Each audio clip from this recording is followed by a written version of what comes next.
Hello, and welcome to Who Are You? It's a Babylon 5 watchcast by a couple of former strangers who are now friends, who are getting to know each other and enjoying one of their favorite shows from their childhood, Babylon 5.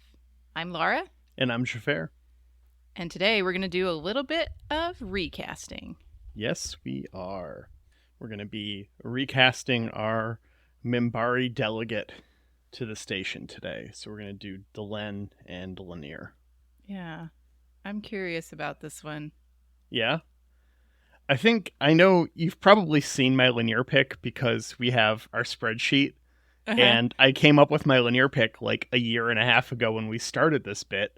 Yeah. And I just wrote it down next to his name on the list so that we could keep track of things. So it's been there even though we haven't recorded this bit for a year.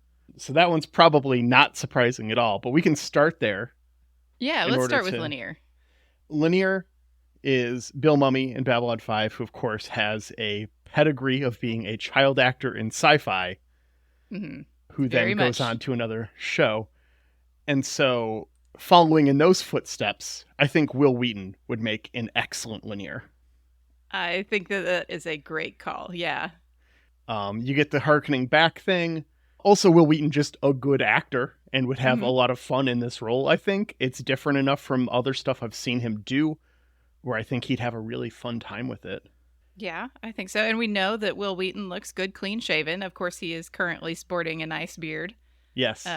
But if you had to clean shave him to be a Minbari, then he looks good at it.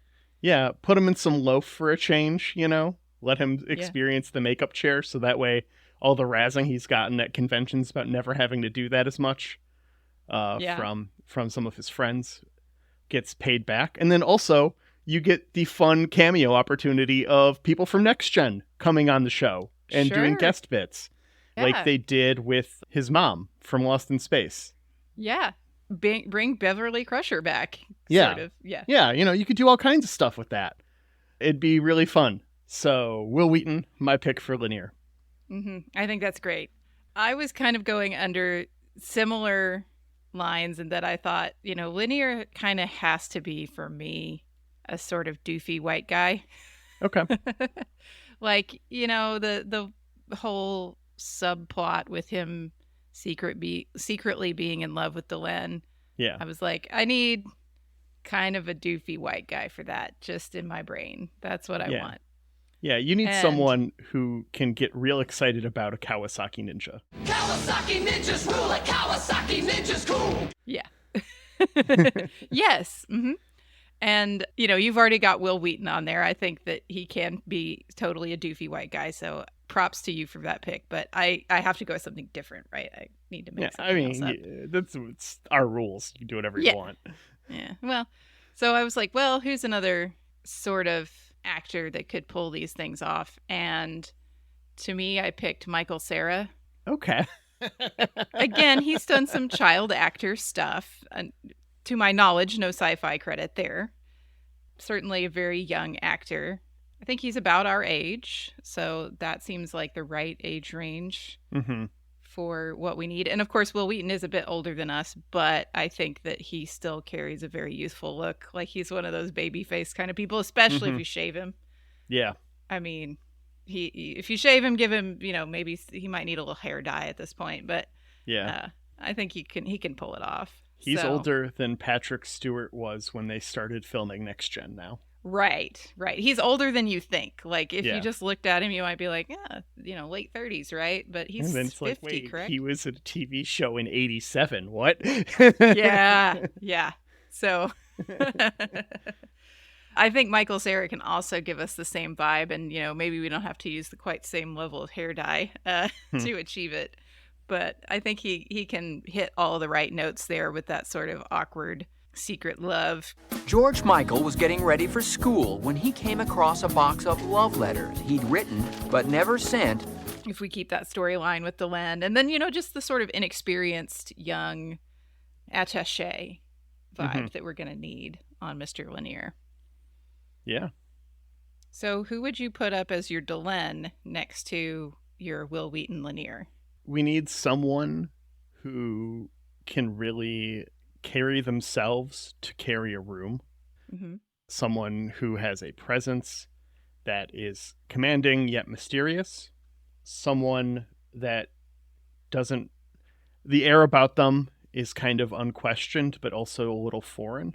And when I think of actresses who have these qualities, the first name that came to mind was Natalie Portman. Oh, yeah. Yeah, she would be really good, wouldn't she? Mm-hmm. I think so. Yeah, definitely. I mean, we kind of saw a little bit of her poise in her Star Wars role. Mm-hmm. But maybe this would be a nice do-over for the Star Wars role, because I feel like she got kind of cheated a little bit. Famously bad dialogue in those films. Right. But she does a really good job with it despite that. Yeah. It's really a testament to her, and Ian McGregor also gets a ton of credit for this, for taking such bad dialogue and just really making it work despite itself. Yeah. Yeah. I think that I don't fault any of those actors for those movies. No. I don't think that they were well served by a lot of choices that were made outside of their control. For sure. So, okay. I went a slightly different way with Delenn. Okay. I remembered you saying, back in season 1 when we had a very different look for Delenn, and especially I think even in the pilot, we talked about how she was presented rather masculine, it seemed like. Yeah, Delenn was originally going to be a trans character who changed gender while also becoming more human. Yeah. The chrysalis was going to do a little bit more than just impart human quality. Yeah. Yeah. I remembered that. And I thought, well, what if we leaned hard into that? Okay. And went with a non-binary actor. So we actually have that season 1 or whatever of maleness. And then the actor gets to completely flip in another season after the cocooning and be female. And so I thought maybe Vico Ortiz. Oh, yeah, good call. Like, that's another HBO Max actor. Yeah. They are in Our Flag Means Death, which is we both love this show. Yeah. Yeah. That show's great. Yeah. I think, I was reading on Wikipedia just to make sure. I was like, is this something that they would be game for, theoretically? And in the Wikipedia, it said that they specifically have told their agent that they want to be considered for all roles regardless of gender. So I was like, yay. Okay. So sounds like that would hit this box here. Wouldn't be offensive or just a no-go from the start. Yeah, for sure. I think if you're going to go down that path, especially in the reboot, you have a obligation to cast a trans actor, or someone who's gender fluid at the very least, to portray some of the more nuances of that aspect of their life in an authentic way. Yeah, and then I think you can play with the things that, depending on how you want to portray Minbari society about it, or even human society about, like, gender expectations and how you being treated differently based on how you present one gender versus the other. And it's a little extra dimension you can add to stuff. So for sure. Good call. I'm riding for Vico Ortiz. All right. Well, that is our fan cast. We can get right into this episode here. We've got season 4, episode 9, Atonement. Delenn and Lennier heavy episode, which is why we chose our casting the way we did. Yep. It is of note here that the movie Third Space takes place between the first and second scenes of this episode. Whoa. That's very specific.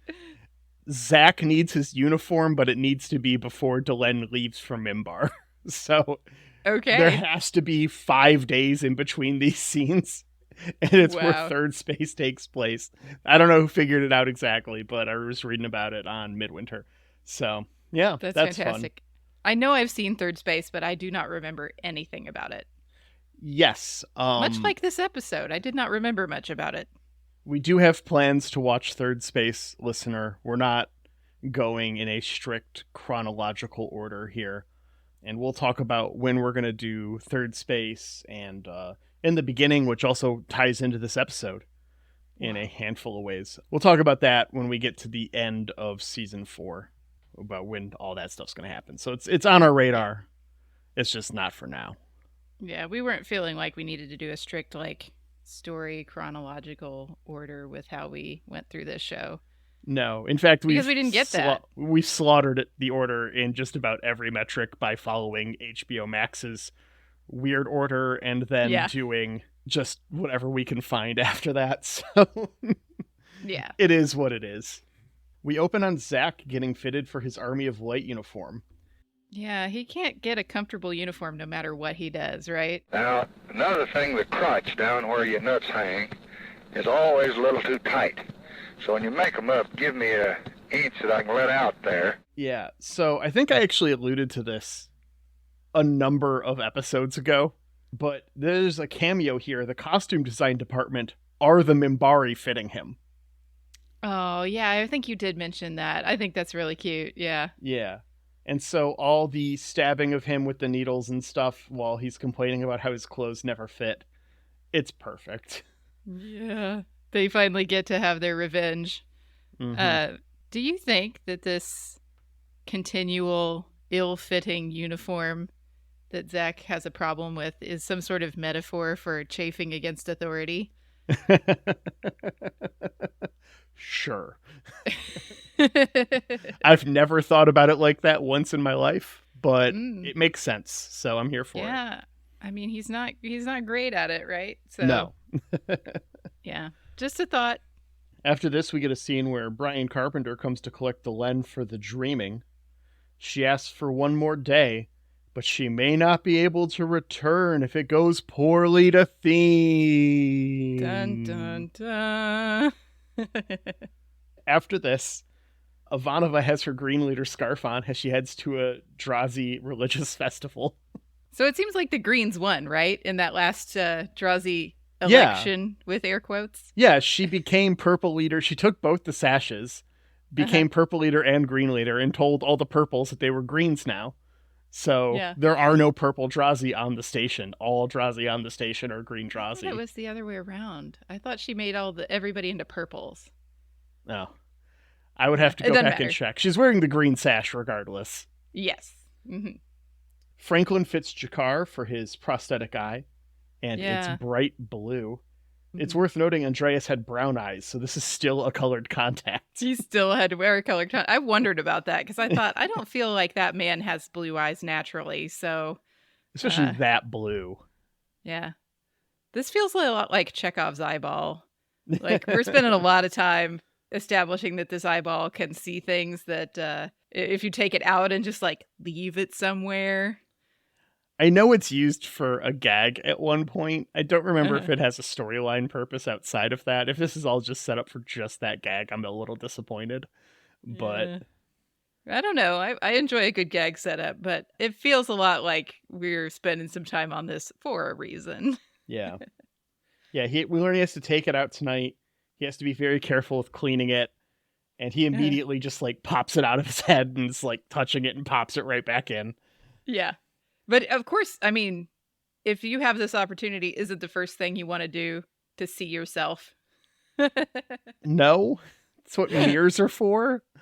Yeah, I mean, it's not for me either, but I can understand the appeal for most people. Fair enough. I've had an out-of-body experience. I don't talk about this very often. I was young and very sick. I think I was in 4th grade, and I had a very, very bad case of pneumonia. I remember being told that I might die. Like, it was a bad case of pneumonia, but I was never in the hospital. So it might have just been... My parents had a tendency to oversell for the sake of drama. I think. Well, they probably just wanted you to, like, stay in bed. And so they were like, don't get out of bed. You might die. Yeah. And I watched a ton of Lost in Space, actually, on the Sci-Fi channel. Because I was sick and just on the couch watching TV all day for like 3 weeks or something. I missed of school where I almost got held back. But yeah, I was very sick and I had an out-of-body experience where I remember looking down at my body on the couch very vividly. Yeah. Jakar's having a lot more fun with his. Yeah, I was not having a good time. He's like smiling as he pops that thing back in. Yeah. It's got a very like whitewashed, exposed, like oversaturated, I think is the technical term. A little bit of like cracklies in his vision. Yeah, it's a CRT TV thing. And I have to wonder, because we're watching this on modern TVs, I have to wonder if watching this on an actual old TV or watching it on a VHS or something, where the quality degrades even further, how this actually looked. Yeah, because it definitely looks like these days you're like, nah. Yeah. That ain't happening. Yeah.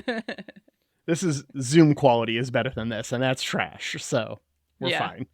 Also, I rolled my eyes a little bit at the notion that you could just leave this eye somewhere and it would see other things, because like you would have to at least close your eye that's still in your head, right? Because my optometrist told me you get really bad double vision. Yeah, depending on how close it is. My optometrist told me I cannot wear my glasses because lenses that aren't on my eye are getting two different size images and it gives me headaches and stuff. And it's like, how would you feel if you're looking at two completely different scenes? I think the slight difference might be worse than the big difference. Like, I feel like holding it out and looking at yourself where it's a completely different perspective probably it'd be weird, it'd be jarring, but I don't know if it'd be headache inducing compared to like holding it next to your head, next to your eye socket so that everything was just off a bit. That would probably be headache town, I have to imagine. Do you think that we had to make this a blue eye because other Narns we might not have sprung for the red contacts? And so we might have some brown-eyed Narns running around? Ooh. So we need to really distinguish it as a blue eye, as a human eye? It might be a color wheel thing, too. Just like the blue and the red are... much more contrast. Yeah, than a brown and a red. Yeah. His eyes are rather dark from pictures I looked up. True. But yeah, quite possibly. I'm sure there were a handful of production reasons for it. Mostly I just feel bad for Andreas not getting a day off of contact. Yeah. Depending, they can be very irritating. Yeah. Especially, I feel like the colored ones are more prone to be irritating, and this would have been 40 years ago. 30 years ago. Yeah, certainly at that time, they would have been different, right? Yeah. Contacts, I feel like the contacts I had when I was like in high school and early college are very different than the contacts I wear now. Truth. Yeah. So I can only imagine another 10 years back that it would have been even worse. We run back into Ivanova, who has clearly been at a very lit religious ceremony. Yeah, she's got her cane again, like she had in that episode because her leg broke. Mm-hmm. It was a very nice touch. She's covered in like glitter. Yeah. The Drazi know how to throw a good time, apparently. Yeah. John is on his way to Delenn's and he gets sexy ambushed. I don't know how else to describe this.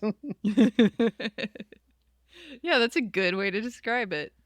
She's writing for having that third sleepover. You know, they had the first sleepover where she watched him. She says it was on the White Star. Mm-hmm.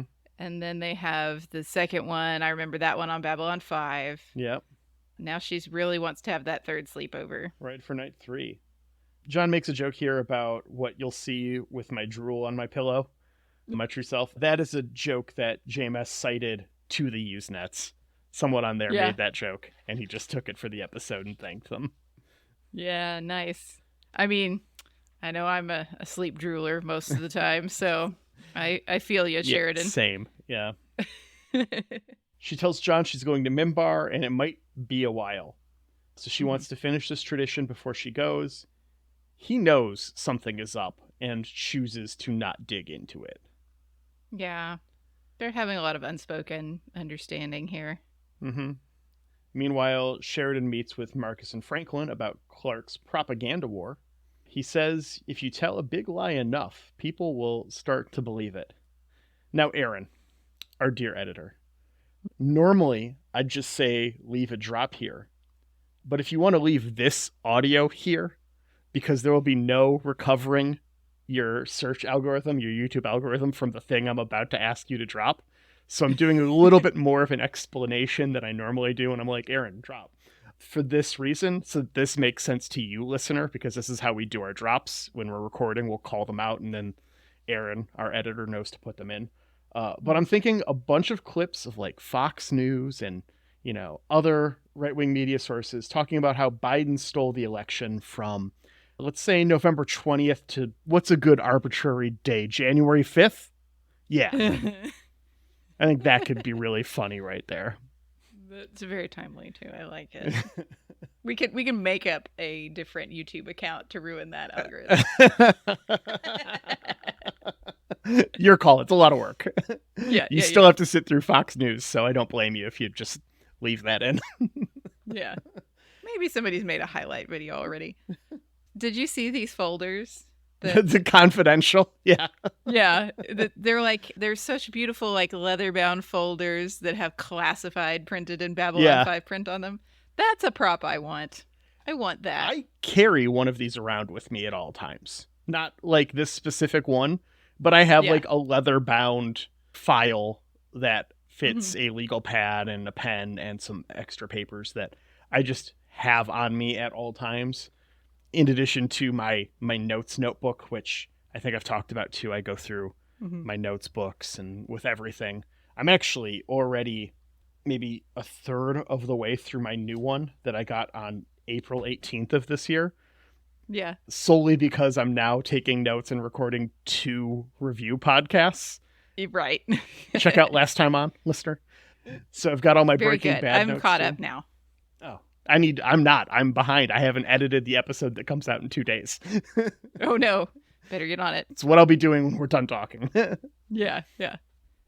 No, I forgot to call out another fun prop in the previous scene when they're doing the eyeball stuff. He's looking at it with a like generic hairstylist's mirror that has Babylon 5 branded on the back. And I was like, I want that. And I want this notebook. I need those 2 things. Yeah, it's a shame all the prop auctions for this show probably happened, a very long time ago. I see the prop auctions for the Star Trek shows, like 6-8 months after our run where they get rid of the stuff they're not going to need for the next season. And I'm just like, man, if only... If only I had all kinds of money. In the early 90s. Now, I think that Babylon 5 mirror... If I know someone with a Cricut machine who knows how to use it really well, I could probably make that bad boy. I bet you could. Might be able to order the leather folders from someplace if you were crafty enough with getting that classified print on there. I don't know. Might have to give it a try. Marcus and Franklin are going to go to Mars to meet the Resistance. They're going to have to go the long way around to avoid blockade. That's going to take 2 weeks. Marcus is bodyguarding Steven, who represents the command staff. And part of me is like, why not Ivanova here? I think you could tell an interesting story with Ivanova and Marcus traveling like this instead of Steven and Marcus. Oh, yeah. And then also he talks about his credibility and how he would go himself, but he can't. And then I'm all like, oh, well, if Ivanova goes, the station will literally fall apart after 3 days. Yes. It'll just drift into space. So you can't leave poor Corwin without Ivanova for this long. No. Oh my God. No, you can tell another interesting story there, but yeah, it's not going to go great for him. Delenn tries to peace out in the middle of the night, but Lennier is waiting at Space TSA. She didn't want to expose him to danger or her secrets, and he's like, fuck it, we're going. Yeah. They arrive at Minbari at Delenn's family reunion, where they are hosting an intervention because they don't approve of her interracial relationship. Yeah, they use the word purity later, like racial purity later, and it's a little awkward considering we were kind of set up this whole series as the Minbari being like enlightened. They talk a big enlightened game for people who talk about racial purity. Yep. Oh, and they question, whether she's being led by her heart or something else. Yeah. Start up the grill. We're going to steep some tea here. Yeah. Ugh.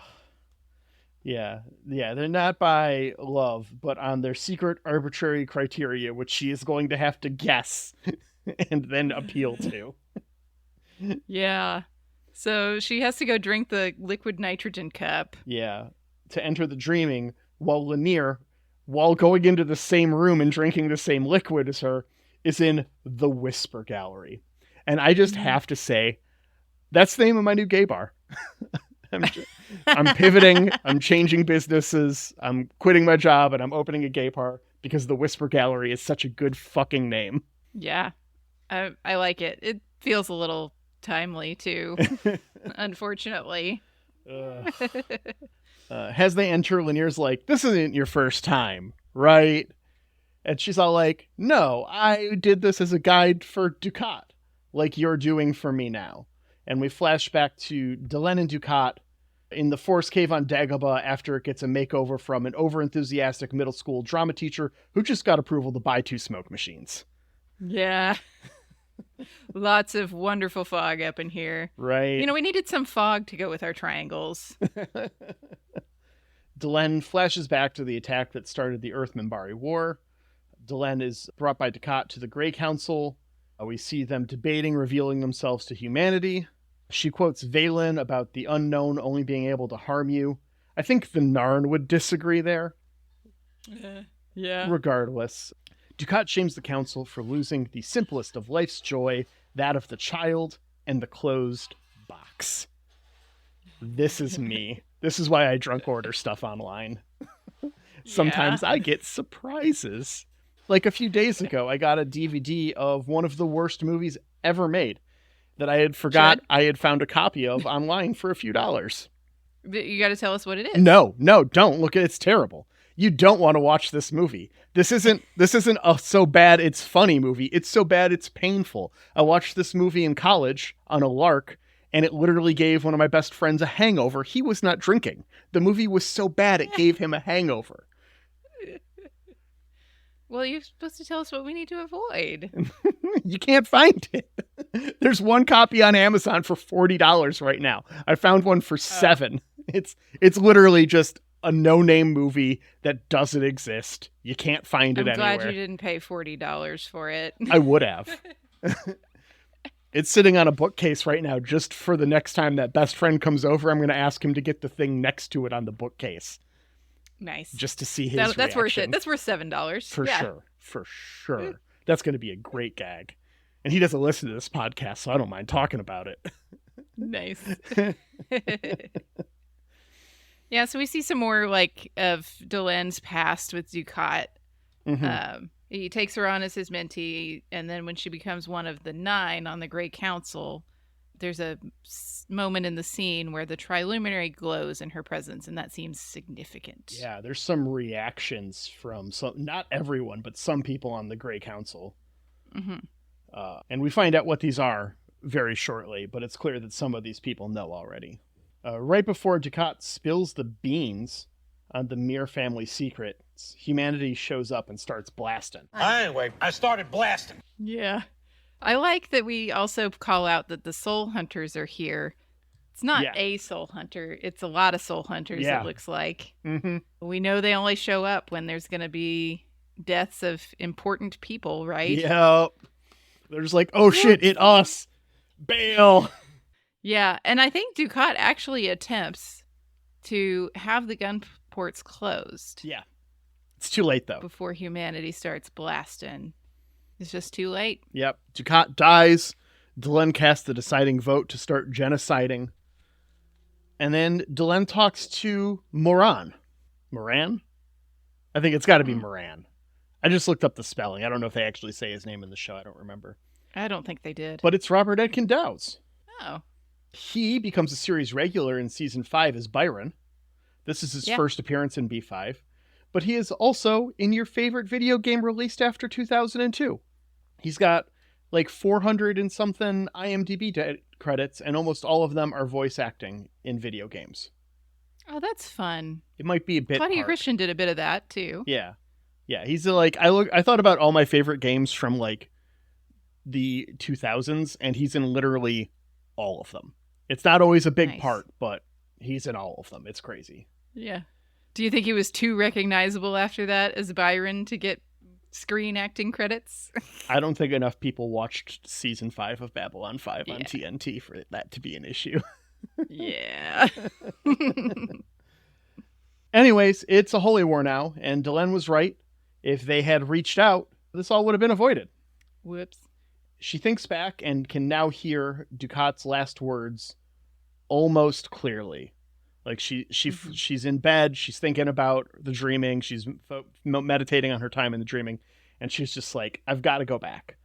It's just right there. Yeah, it's so close. So she goes back, she drinks the liquid. Kaylin's like, what the hell's going on? And she's like, you can come with, I don't give a shit. Yeah, she just like tricks him into going in there. Yep. And so it reveals that she's descendant of Valen. Dun dun dun. Yeah, Sinclair is her 20x great-grandfather, give or take a generation, assuming that Minbari have kids every 50 years. And it's been 1,000 years. Actually, I didn't have to do the math on this one on how many descendants there are of Valen, because someone did the math for me. Oh, really? Yeah. So it's if they have kids, if they have each Minbari has 2 kids and they have kids at 50 years, 50 years old, to give a time frame of how often the kids happen. Sure. It's not a ton. Like it's still a bunch, but it's not like incountable. But if you just take that from 50 years to 30 years instead, you go from 20 generations since Valen to 33 generations since Valen, and it just becomes 8 billion. Just like that difference. Wow. Well, each one is more and more and more, assuming that there's no like inbreeding. Everyone who is a descendant of Valen has children with someone who is not a descendant of Valen, you know. So it wouldn't actually work out like that, but it's interesting. Yeah, I think he says thousands or something, right? Uncountable. Uncountable. An uncountable number. I wonder if every Minbari with facial hair is descendant of Valen. If that's a human trait that was recessive and managed to stick around. That could be cool. Yeah, if there was like one little thing. Yeah. That was kind of a telltale sign. Yeah, it's a shame that Sinclair wasn't like a ginger or something. Yeah. Just Minbari with weird bones or something comes, like just a weird thing. But I understand you want to have it. It'd be a lot harder to do the plausible deniability of racial purity if that was the case. Right, if there was something obvious that you could point to. Yeah. I think this is fun. It does make me feel weird about, I think you mentioned that if Michael O'Hare hadn't been unwell, he would have stayed on the show. Yeah. If he still had become Valen and they had had a relationship, that would be wild. I don't know that you make Delenn a descendant. I don't think he was going to become Valen, though, in that instance, right? No. Yeah. Well, and also instead of Sheridan being the leader of the Army of Light, there was going to be a time jump, and it was going to be his and Delenn's kid. Yeah, okay. So there's that whole side of it, too, I think. Yeah. I haven't watched the What If on that in a long time. There's a video online where they're at a con, and JMS goes into great detail about how the plot if Sinclair would have stuck around. Yeah, if certain things hadn't happened. Sure. So, yeah, maybe you time jump them because of before when they go back or something. Like, you do it that way. There's a couple ways you could do it without it being, like, weird. Yeah. Or rather, I guess, making it more weird. Before is such a good tool for a lot of things. Yeah. Before has to show up if there's a reboot. Yeah. It just has to, right? Oh, yeah. I mean, it's such a good thing. Although maybe that's the thing you don't bring back because, you can't do it as good. Yeah. I mean, that episode was so good, there'd be a lot of comparison to whatever was in the reboot to those episodes. And nerds, being as they are, would probably not be kind no matter what you did. I don't know that I'm going to get a chance to ask JMS a question or see him at all at Comic-Con. But if I do, that would be the question. Is there anything in original B5 that you don't want to redo because you got it right the first time? Oh, I bet he'll say all of it. Well, he will. He wants to do a new story, but I mean, I'd be curious if there's like one thing in particular that it's just like, I don't want to retread this because I got it perfect the first time. Mm-hmm. Well, fingers crossed for that encounter. Yeah. I'll be thinking of you. So she goes back with Kaylin after all this, and Kaylin confirms that he knew of the mixed blood. Minbari culture can't handle this shock. Who is this dude?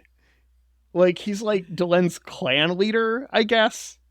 Yeah, he seems maybe like important to the clan. Clan ombudsman or something, like, you know. Is he a member of the Grey Council? I don't think. Or well, they've been disbanded. Yeah. Was he? Was he? I don't know that you'd have two from the same clan. I feel like that'd be something you'd try to avoid. True. It just seems like I thought Lennier expressed that this was Grey Council's knowledge. Yeah. But maybe not. Maybe it was clan knowledge. Huh. No, he said it was Grey Council. Yeah. Yeah, because their security was still... Yeah. Their security just kept on doing what they were doing. Yeah. Because they didn't know what to do else, I guess. Yeah. Weird. Anyways, Kaylin frames Delenn and John's relationship as an old Minbari tradition where they would arrange a marriage between the two sides of the war. And she's just like, whatever helps you sleep at night. I'm going back to B5. Yeah. There's a whole bunch of stuff in here. She's going to let them have this. Yeah. There's a lot in here about, well, you know, we don't have racial purity and I'm part Valen, which means I'm part human. And she's throwing that around real casually with Lennier. Like, we know Sinclair is Valen. Like, fuck off. I think that would be earth-shattering. Like, for anyone in their society to know that Valen was a human. Yeah, she's kind of approaching it like that's already common knowledge with this person in her clan, right? Yeah, and I would not think that to be the case. Yeah, that is a good point. I don't know. And you would think he would want some kind of proof or, you know, I guess maybe she's reported it back, but I would hope that, you know, maybe we'd establish that in an earlier episode where she goes and talks to somebody. Something. And establishes it with her people. Yeah. That this is true. I don't know. It's weird. Anyway, she's like, fuck off. I'm going back to B5. We see Marcus and Franklin suffering each other's company and Coach as he sings the credits. By the way, I hope whatever you're watching on didn't skip episodes too quick. Skip to the next one so that you could hear Franklin screaming. Yeah. That was fun. This is real cute. I enjoyed this a lot. That's our episode. How do you feel about this? How did you feel about this one? Ah! This is a good episode. It's a lot of setup for the Minbari stuff that's coming down the road. It almost feels like an out-of-place footnote. I don't know where else you would put this episode. But it doesn't feel like it belongs here, but also can't belong anywhere else. Yeah, it is kind of strange like that. Yeah. I really don't know what. So I guess I'm going to go with a 3.5. It's not quite a 4, but it's still a good episode. It just felt a little off to me. Yeah, I definitely agree that it felt a little off. It was like almost a bottle episode in a way. Yeah. Because it didn't do too much to the things that are around it. It sent Franklin and Marcus off to start the next episode, basically. Yeah. You know, it kind of wrapped up some ends with the Minbari, so it wasn't totally bottle episode. It had effects on the things around it. I was actually kind of a little bit bored with the Minbari stuff. Yeah. This episode took me I don't know a why. lot longer to get through on my notes watch than the next one did, for sure. Yeah, I don't know why. It just didn't grab me. And I was ready to give this thing a 2. And then we got to that final scene, and Marcus is singing Modern Major General. Yeah. And we bring it into the credits as a little gag, Mm-hmm. which this show doesn't do things like that often, like into the credits. We always hear the Christopher Frank music. Yeah. But it brought in the Marcus singing and Franklin screaming, and I was just so charmed by that. And then, you know, the interesting stuff with the props and, you know, the stuff with the Minbari is important stuff. Yeah. It's important lore. I don't know. I just kind of wish maybe it was something about the color palette of all those scenes, or, the smoky fogginess or the pacing. It was just, for me, it was very slow, and I wasn't super grabbed by all of that. And I honestly didn't remember it from the first time. I'm sure I saw it because I do remember Franklin and Marcus's little spy adventures starting off, but it just didn't grab me. So I bring it up to 3 because it had some of that classic Babylon 5 charm that I love and good lore, but it almost was down there in 2 territory for me. I mean, I will say it's pretty normal for me when I'm taking my notes. Like a 40-minute episode of Babylon 5 is usually about an hour and a half affair for me to get through a notes watch. Sure. To sit here, write my notes, write the script, do the thing for this episode of podcast. Give or take hour and a half, 2 hours. This one took me like 3. But a lot of that was just like, oh, I'm bored. So I get up, I make coffee. I get up from the living room. While I'm making coffee, I'm all like, the stove's a little uneven. I redid this kitchen a year ago. I'm looking at pictures on Facebook. It's been a year since I've been in my new house. And I'm like, I never did level the stove properly. And so when I use this burner, my favorite burner, the oil kind of sides to one side of the pan a little bit. I should probably level it. I'm just going to pull out the stove and do that right now. Literally anything but continue this episode to take notes. Yeah. So, I mean, I attributed that to my mind state at the time, and it just being Saturday morning and it being a busy work week and me just being done with being fit, not forced to do things, but ready to relax a little and not do things that are of a mandatory nature. Yeah, like a requirement somehow. Yeah. You just want to have some free time, free play. Exactly. And this episode was not fulfilling that for me. So I just kind of attributed it to that. But knowing that you had similar issues with this episode, maybe it is the episode's fault. Yeah. I don't know if it's pacing or something about the visuals. It just didn't grab me as hard as some other episodes. Speaking of other episodes, maybe ones that are going to grab me. Why don't you tell me about the next one? We got season 4, episode 10, Racing Mars. Sheridan clashes with Garibaldi. I would probably word that the other way around. Franklin and Marcus encounter trouble near the Mars resistance camp. That's our whole episode description. Yeah. It sounds like it's getting good, though. Yeah. Well, we'd like to thank Jeremy Siegel for our lovely, lovely theme music. Thank you, Jeremy, for putting that together for us. We truly appreciate it. You can find more of Jeremy's work at jeremysiegel42.bandcamp.com and on streaming platforms as Nuclear Jaguar. Second pronunciation take, yep. Yeah. And thank you to Angry Duck Time Machine on Instagram for our podcast artwork. Thank you, Aaron, for editing our podcast.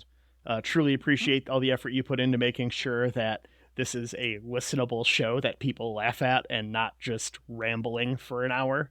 Yeah. You're the real MVP. And finally, thank you, listener, for choosing to spend your time with Laura and I as we go over Babylon 5. It truly means the world to us. You can email us to rub5@gmail.com. I still check Twitter occasionally. We have a Facebook, but Discord is where it's at. Hop on our Discord, interact with our community there. It's a great time. We'll see you next week, Internet. Yeah, thanks for being here. Bye. Bye.